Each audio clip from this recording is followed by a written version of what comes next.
kita beri penjelasan dulu. Ada orang tanya, dah kenapa hak kata Allah ni Maha Pengampun, Maha Penyayang? Dah kalau kita Islam halalan thayyibah sudah dah dosa tu.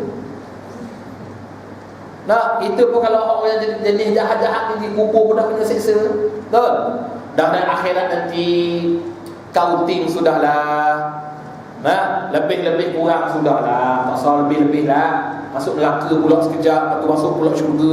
Allah tak syok.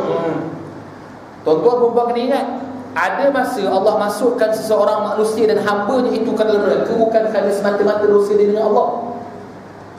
Boleh jadi dosa tu kerana dengan manusia. Allah nak memelihara keadilan. Ya, Allah nak melihara keadilan sehingga Allah Subhanahu Wa Taala bakar, kejam, benam, selam tu dalam neraka, barulah Allah masuk ke syurga. Kalau sekadar dosa dengan Allah Subhanahu Wa Taala, insya-Allah tuan-tuan, Allah pun bukan zalim dan tidak kena dengan sifat dan tabiat Allah Subhanahu Wa Taala nak membenamkan makhluk yang dia sayang dalam neraka. Nah, kita ada kenderaan elok, motor besar 1000 cc, Honda CBR contoh. Tiap-tiap hari kita polish. Nah, tiap-tiap hari kita lap. Memang kita kasih dan kita sayang. Takkan satu hari tu kita nak benam di dalam longgang dengan sengaja-sengaja. Walaupun kadang-kadang kita berumur, Allah maintenance mahalnya. Nah, kadang-kadang kita berumur juga besar ni memang besar, tapi kalau tengah badan nak cilup kau main payah susah lagi. Berumur juga tu macam kita lah. Allah geram juga dengan kita ni. Kadang baik, kadang tak baik, kadang baik, kadang tak baik. Berumur juga dengan bahasa mudah tonton kita faham lah. Tapi tak semesti kerana berumur tu Allah benci, marah, geram dengan kita sampai bakar pada kaki. Memang bakar. Nah, Allah dengan sifat kasih sayang, lemah lembut Allah, tapi Allah nak tunjuk adilnya Allah tu, maka Allah letak sebahagian manusia dalam neraka sementara waktu nak menunjuk ini yang dikatakan ibrah pengajaran. Maknanya kalau aku cakap kosong kamu tak percaya, ni tempat orang beriman, ada masa bulan neraka sekejap, tempoh masa tertentu nanti aku keluar balik masuk ke syurga. Jadi tak semua orang melalui prosedur kulit cakap, muka cakap, hidung cakap. Yang cakap-cakap ni nak beri pembuktian, nak menunjukkan bahawa Allah Maha Adil. Dan kalau memang dia orang soleh, nak dilambat-lambatkan buat apa lagi? Dia memang kaki sedekah, kaki tahajud, kaki puasa sunat, kaki sembahyang tarawih. Nah, memang orang hak jenis soleh, nak dilambat-lambatkan buat apa lagi? Buat apa lagi? Allah nak tanya, tangan betul tak orang ni bergaji derma? Memang Allah dah tahu. Kita buat jahat, orang hamba-hamba yang buat jahat, Allah tahu juga. Patut tak payah tanya dah. Tapi Allah nak beri rasa, istilahnya padan muka kamu. Nah, kamu jahat no itu. Nah, masa di dunia kamu jadi saksi palsu. Ni aku suruh anggota kamu jadi saksi pada kamu. Kamu rasa azabnya macam mana? Gitu. Nah, Allah Maha tahu kan kita ni sah masa mati. Hidup ni pun Allah dah tahu kita ni syurga ke neraka pergi. Tapi nak tunjuk sistem keadilan Allah Subhanahu wa taala. Ayat yang ke-19. A'udzubillahi minasyaitonirrajim. Wa yawma yuhsyaru a'da'ullahi ilan nari fahum yuza'un. Maksudnya, dan ingatlah, bila Allah kata dan ingatlah, makna sungguh-sungguh lah tu. Macam kita lah, kamu ingat hari ni hari kamu, esok-esok lusa hari kamu juga. Tu. Kamu ingat baik-baik, kamu dah buat aku gini, kamu ingat jangan ingat kamu terlepas, kamu ingat baik. Gitu lebih kurang. Ancaman, amaran. Makna Allah nak kata aku bukan sembang kosong. Dan ingatlah, hari dihimpunkan musuh-musuh Allah untuk dibawa ke dalam neraka.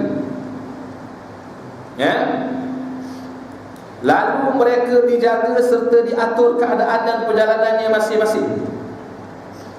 Apa maksudnya Allah kata dan diatur keadaan mereka masing-masing? Itu maknanya untuk tujuan apa? Siapa? Golongan apa? yakni tidak lain dan tidak bukan ialah orang-orang yang menolak dan juga tidak menerima syariat-syariat hukum hakam Allah Subhanahu wa taala ketika mereka disuruh untuk patuh kepadanya. Makna orang-orang yang derhaka, orang-orang yang buat maksiat, orang-orang yang fasik, orang-orang yang memusuhi Allah dan Rasul, tu orang panggil adu Allah, musuh-musuh Allah. Orang yang tak nak laksana hukum Islam, tu musuh Allah belaka tu. Orang yang tak sokong syariat Islam, musuh Allah belaka tu. Orang yang tidak menyokong apa yang dibawa oleh Rasulullah sallallahu alaihi wasallam, musuh Allah belaka tu. Yang mana orang ni Allah akan bawa himpun di satu tempat, dilonggokan di satu tempat, lalu diatur, dijaga, dikawal sebegitu rapi perjalanan ke arah lubang neraka masing-masing. Orang tengok cerita orang putih, orang yang masuk penjara persekutuan, penjara yang paling dalam ke benda ke, tengok macam mana dia dikawal. Bukan hanya tangan saja digari, kaki pun kena rantai. Dah pada tangan kena gari, kaki kena rantai. Hak jaga tu bukan pegang elastik, senabang bang. Patut kalau dah begitu gaya sekali, pegang elastik sudahlah, pegang kayu cota sudahlah, kena rantai dah tu kan. Silang-silang rantai dia kalau tengok cerita orang putih lah, tak tahu betul tak betul. Maknanya dah diikat begitu sekali, dikawal rapi. Tu pun dalam pada kawal rapi tu, kalau tengok cerita Fast and Furious tu, boleh bawa lari juga daripada bas hak penjara. Ada jalan duit balik. Tu dunia. Film fiction, film action, memang nak beri orang sedap tengok. Konon-konon boleh lepas. Kalau di alam nyata belum tentu kan boleh lepas tu. Tapi nak tunjuk dia di kuat, geng dia di kuat, boleh lepas. Kita walaupun hebat di dunia, kalau Allah dah longkok di kalangan orang-orang yang jahat, orang-orang yang fasiah di neraka, jangan ingat kita boleh lepaskan diri. Walaupun kita dah masuk penjara 5-6 kali, nak masuk penjara tapi tak jadi sebab kepakaran kita keluar daripada penjara. Tapi penjara Allah dalam neraka tak ada siapa yang boleh tembus keluar. Dijaga pula oleh para malaikat Allah Subhanahu wa taala yang beribu-ribu, berpuluh ribu jumlah banyaknya, membuat satu rantaian di luar pula. Kita dah kena rantai, dikawal pula oleh malaikat-malaikat, tangan-tangan malaikat buat rantai pula untuk kita. Jadi pagar dah tembus ke mana? Sayap dia saja beratus-ratus keping satu belah. Padan dia senawa je. Padan dia kuih sikit je, tak pelanting dah kita. Pendek kata memang tak ada kesempatan, tak ada peluang untuk mereka-mereka ini nak melepaskan diri. Bila ni? Iaitu pada hari manusia dan makhluk semuanya akan dikumpulkan di mahsyar, dan akan diadili mereka atas apa yang mereka lakukan semasa di dunia dulu. Ini tujuan dia, nak menunjukkan pada mereka, inilah benda yang kamu pernah dustakan dulu. Yang kamu kata, alah mana ada, alah masuk syurga bukan seorang, masuk berjamaah ramai-ramai, relax lah brother. Kamu main-main dulu. Kata tu tak apa, ni tak apa, ni hak betulnya Allah tunjuk. Ini belum lagi dimasukkan ke dalam neraka. Walaupun belum masuk, tapi sudah mula merasakan azab-azab yang sedikit-sedikit. Mukadimah je dah kena dah. Belum ada lubang neraka lagi. Kena heret tu pun dah satu seksa. Kena rantai tu pun dah satu beban. Belum Allah benam dalam neraka, bakar tu belum kena bakar lagi tu. Dah merasakan azab, seksa dan sengsara. Kemudian hatta idza ma ja'uha syahida alaihim sam'uhum wa absaruhum wa juluduhum bima kanu ya'malun. Maksudnya, sehingga apabila mereka sampai ke neraka, dah kena ikat tadi, kena gari, kena rantai, kena escort, maka pendengaran dan penglihatan serta kulit-kulit badan mereka menjadi saksi terhadap mereka mengenai apa yang mereka telah kerjakan. Apa maksudnya ni? Apabila mereka sampai keluar pintu neraka, bila sampai keluar pintu neraka, sekali lagi mereka diperiksa tentang apakah yang mereka telah lakukan semasa mereka di dunia, sampai menyebabkan mereka dimasukkan ke dalam neraka. Allahu Akbar. 2-3 checkpoint punya seksa. Nak masuk syurga straight mengerik. Daripada barzah tu, transit sekejap dekat padang mahsyar ni, orang-orang yang soleh masuk. Macam burung-burung hijau yang terbang, orang-orang syahid. Macam halilintar menyambung, pam, dah sampai. Umpama lajunya, tak dah tengok mana kata mizan, mana siratal mustaqim, tak dah tengok. Maknanya disegerakan nikmat syurga ke atas mereka, cepat dapat nikmat. Tapi bagi yang jahat-jahat, hak zalim-zalim, yang fasik-fasik ni, checkpointnya banyak. Di mahsyar dah 20,000 tahun. Nak melintas tu pula jabatan hak dia tak nampak. Mengesuk-esuk, terhegih-hegih. Nah, mana jabatan raba-raba tak nampak. Punya halus, punya kecil. Seksa dah tu. Sampai pula dah tergolek masuk dalam neraka, ataupun ada yang Allah beri lepas, tapi Allah tahan lagi dekat checkpoint tertentu. Nah, kena ikat, kena gulung, kena rantai. Dah nak masuk dalam lubang neraka tu pula, ada pula satu checkpoint lain yang mereka tertahan di pintu neraka. Sebelum nak masuk dalam neraka tu, luar pintu gerbang tu dia tulis itu, welcome to neraka. Nah, ada ular besar jaga. Nah, malaikat Zabaniyah, malaikat Malik yang jaga neraka, hak tak senyum langsung. Nah, dikhabarkan malaikat Malik tu tak pernah senyum langsung. Nah, kita kalau dapat suami, perempuan kalau dapat suami tak senyum, seksa. Nah, seksa. Nah, dia baik. Nak duit beri, nak anak beri, nak rantai beri, nak jalan bawa, tapi tak senyum. Penyakitnya orang senyum dia putus. Dia suka tapi tak reti nak menunjukkan ekspresi suka tu, tak ada. Boleh minta khasah ke perempuan. Seksa dia hidup dengan orang lelaki-lelaki hak tak boleh senyum, tapi baik, cuma tak boleh senyum je pun rasa seksa. Tuan-tuan perempuan, bayangkan malaikat yang memang ditugaskan untuk menyambut tetamu dengan kasar. Nampak kita tu disebut lah, musuh-musuh Allah, mari sini. Kamu tahu lah kau kerja lagu macam ni. Kau bayang. Pendek kata 6 kali tukar pampers tak hilang kencing lagi. Memang terperosok, halus je kita jadi. Ada ulama-ulama tafsir cerita, malaikat Malik ni senyum masa jumpa Nabi dalam peristiwa Isra Mi'raj. Tu pun mungkin Allah beri dia senyum sekejap. Beri salam pada Nabi. Ada hak kata dia beri salam, dia tak senyum. Sampai Nabi kata, apa garangnya Malik, nak buat macam mana ya Rasulullah, ada Allah cerita gini. Rasa macam nak senyum tapi tak boleh senyum. Ni tegang, tak boleh. Buat muka kelak boleh. Lain macam Haji Sulaiman, tidur pun senyum. Sebayang tadi saya tengok husnul khatimah. Waktu tak nak amin.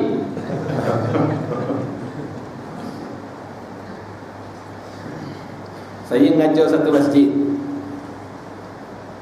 Itu ajar satu masjid. Hari itu tak tahu ini apa satu. Semalam Jumaat saya mengajar di Ampang, lepas tu bawa pergi ke Singudang, kuliah muslimat sebelah pagi. Kita cerita. Masa kita kata perempuan ni orang yang salihah, baik-baik, orang muslimat, amin. Tiba masa saya kata perempuan untuk dapat penceramah yang dah lah seka, ganteng pula tu. Senyap. Saya kata tak nak pula amin.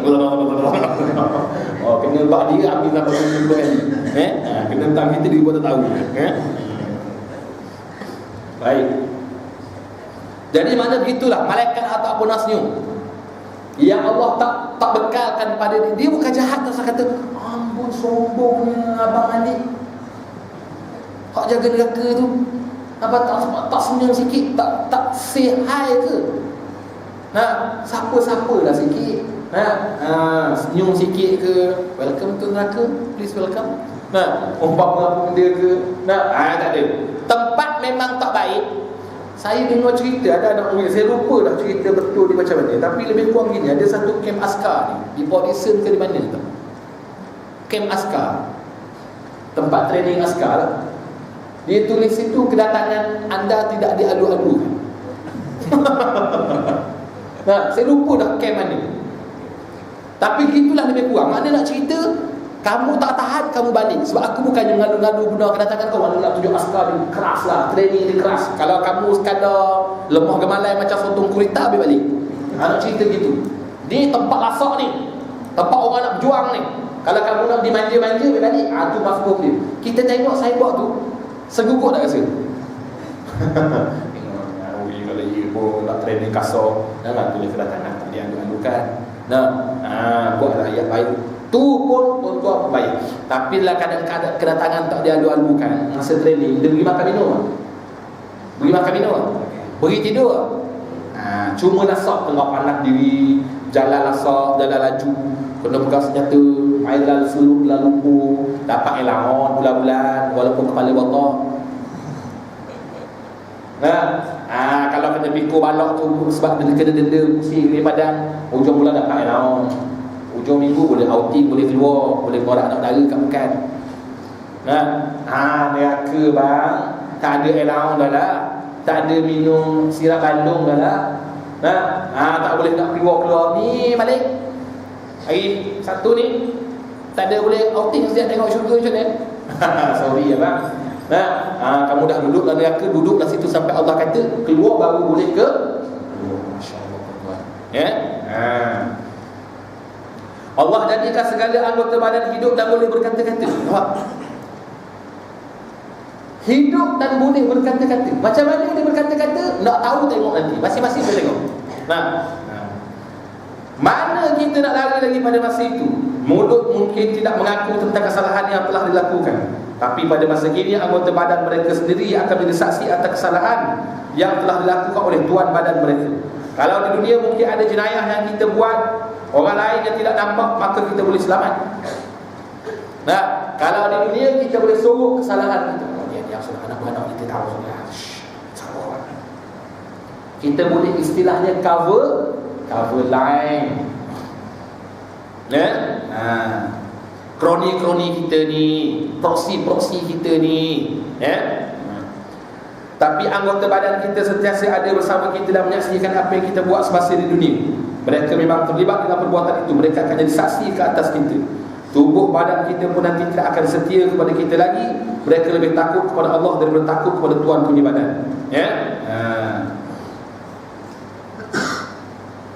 Jadi ketika dan saat itu tak ada peluang lagi lah tuan-tuan perempuan kita nak menipu. Dan sebenar dan sememangnya pun, kalau tak ada tubuh badan kita, kulit kita, tangan kita, muka kita menjadi saksi di atas apa yang kita buat, Allah tetap berkuasa memasukkan kita sama ada ke syurga ataupun ke neraka. Tak ada saksi pun tak apa sebenarnya. Kita pun tak boleh persoal dah. Ya Allah, betul mana tahu apa ni gini-gini. Kalau Allah kata ikut suka aku lah nak masuk kamu ke syurga ke neraka, tu pun dah habis dah poin kita. Kamu cuma hamba aku je. Kalau kamu baik macam mana kau akan masuk neraka, aku boleh dia. Contoh kalau Allah nak kata gitu. Tak ada hak kita nak takwil, nak dakwa Allah itu. Tapi Allah tu memang bersifat dan bersikap dengan sifat dan sikap yang maha adil. Hak syurga diberi pelepasan dan keringanan. Manakala yang neraka sudahlah nak masuk neraka, dilambat-lambatkan pula tu dan diberikan mukaddimah azab yang mengerikan mereka yang melihat. Sebelum masuk neraka tu dengar dah teriakan ahli neraka. Wah, berau-rau. Macam kita berjalan lautan. Hantu tak jumpa lagi, dengar perempuan ketawa. Pendek kata, ayat kursi ke mana, surah Baqarah ke mana, tak tahu dah mana. Tak ingat dia tiba nawaitu sama Rodin dia. Waktu berlari macam cicik-cicik. Wah, aku tengok jumpa hantu. Jumpa ke dengar? Nampak? Makna begitu sekali. Hantu tak jumpa lagi. Mukadimah hantu tu buat orang senang perut dah.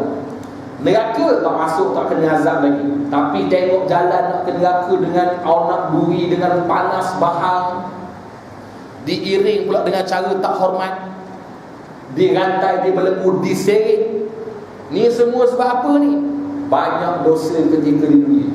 Sebab tu tuan-tuan, ni fasa-fasa masa-masa yang baik.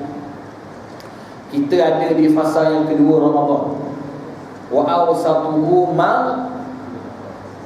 maghfirah, awwaluhu rahmah, wa awsatuhu maghfirah, wa akhiruhu itqun minan. Rugi benar kita tuan-tuan perempuan. 10 hari Allah menyediakan pintu pengampunan. Allah janji nak ampun dosa kita, dengan syarat kita manfaatkan 10 hari ini dengan selayak-layak dan sebenar-benar. Rugi benar kalau orang yang duduk dalam 10 hari Allah nak ampun dosa, dia masuk hari yang ke-21 nanti, makna lepas hari yang ke-10 ni, dosa dia masih tidak Allah ampun. Rugi. Nak tahu macam mana rugi? Bila kita dijemput pergi ke Duri, sepatutnya bila jemput ke Duri itu kita kenyang ke lapar? Kenyang. Tapi kita masih balik dalam keadaan lapar. Rugi. Nah,